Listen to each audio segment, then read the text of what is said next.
Vous travaillez ensemble tous les jours. Au fil des réunions, des échanges et des projets, une attirance naît. Mais tomber amoureux de son patron est-il le début d'une belle histoire ou le risque de compliquer sa vie professionnelle et personnelle?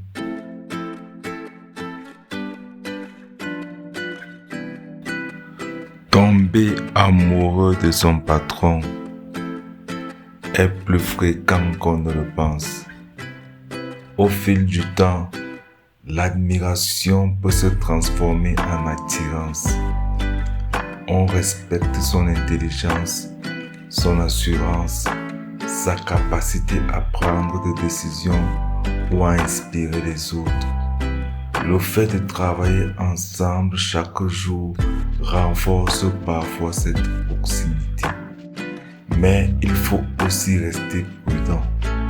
Une personne peut croire être amoureuse alors que ses sentiments sont influencés par le respect de l'autorité, le désir de reconnaissance ou même la peur de perdre son emploi. Avant de parler d'amour, il est donc essentiel de se demander si ces sentiments sont réellement libres et sincères.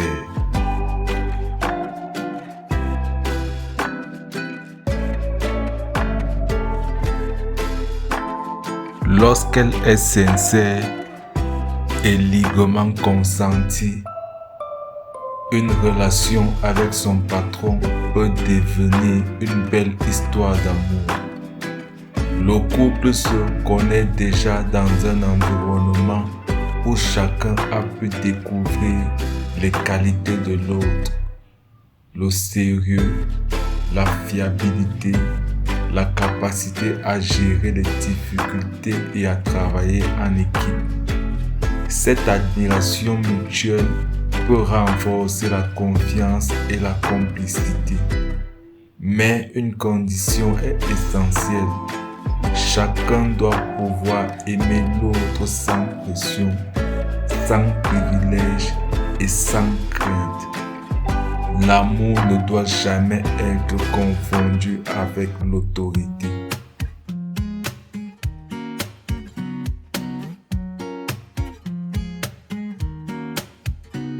Une relation avec son patron comporte aussi des risques.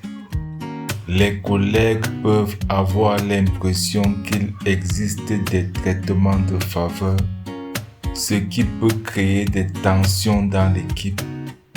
En cas de rupture, l'ambiance au travail peut devenir très difficile. Plus grave encore, si l'un des deux se sent obligé d'accepter la relation par peur de perdre son emploi ou de compromettre sa carrière, il ne s'agit plus d'une relation équilibrée. Une histoire d'amour ne doit jamais reposer sur la peur, la pression ou l'abus d'une position d'autorité. Le respect de la liberté de chacun est indispensable pour qu'une relation reste saine.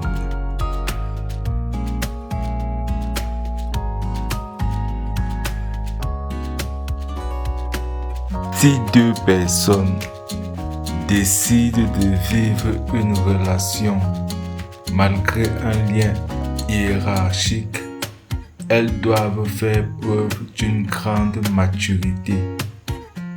Au travail, le professionnalisme doit toujours passer avant la vie privée.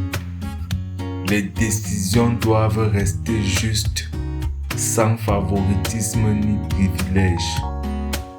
Dans certaines entreprises, il est même nécessaire de déclarer ce type de relation afin d'éviter les conflits d'intérêts.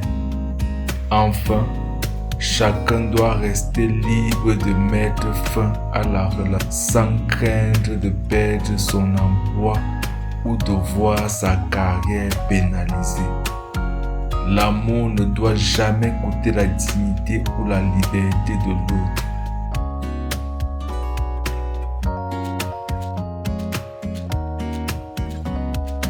Alors, faut-il sortir avec son patron? La réponse est: cela dépend.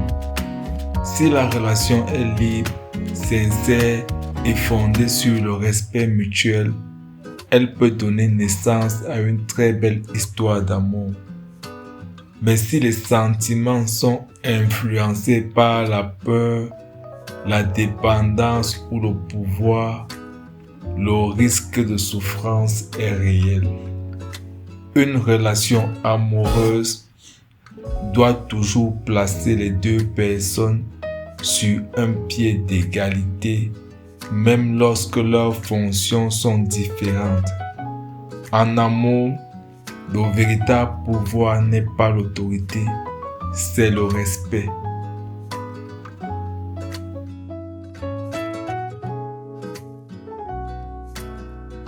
Sortir avec son patron n'est ni forcément une erreur, ni forcément une bonne idée.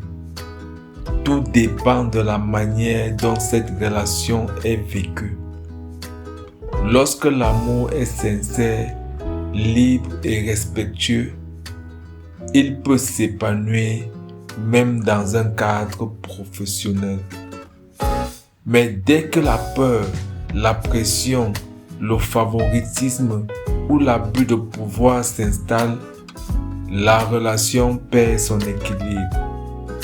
N'oubliez jamais qu'un bon patron ne doit jamais profiter de son autorité et qu'un bon employé ne devrait jamais avoir à choisir entre son cœur et son emploi.